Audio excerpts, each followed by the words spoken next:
Para sa akin, okay naman yung Jaylen Brown sa akin, pare. Very smart player to.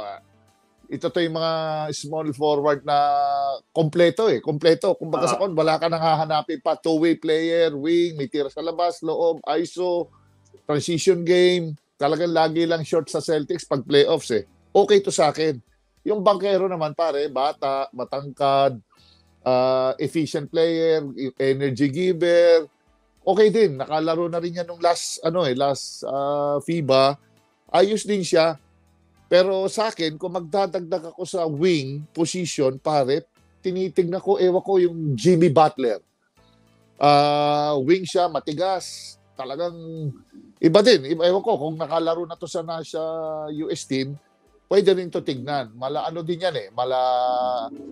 Pwede din maging role player, pass first, pwede siya kumiscore sa dulo, pwede siyang, depende, bumabalanse siya sa team. Ang tinitingnan ko lang dito is yung, siyempre, yung magaling umadapt sa situation.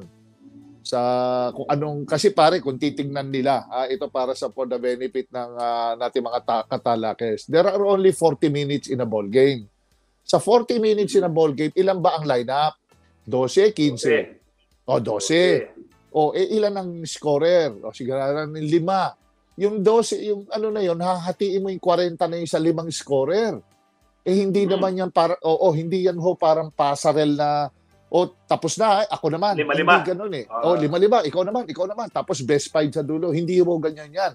Ang pasok ng player yan, depende sa, meron ng core yung coach, si Steve Kerr, meron siyang core na 5 hanggang 8.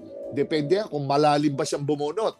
Iba pang usapan nyo kung siya ba talagang niro-rotate niya lahat or panapanahon, tiyempo-tiyempo lang ang pasok. Kaya lahat yan, it will be a major changes sa isang national player ng US team. Kasi definitely, apektado po ang playing time yan.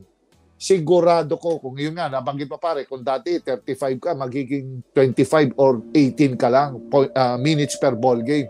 Yun, malaking adjustment sa isang pare, sa isang player. Kasi biro mo, imagine, kung ikaw nasanay ka sa mother team mo, ang buwelo mo hanggang dulo, bumibuelo ka on the second, third. Tapos ikaw bigla kang... Oo, pare, paano kung saglit ka lang gagamitin, baka hindi ka na maibalik. Tapos paano kung hindi ka starting five, sa second group ka, hindi ka sanay sa ganung second group. So maraming kino-consider diyan, kaya baka magtaka sila, bakit hindi lumabas ang laro? Bakit hindi siya ini-start? Maraming tanong diyan.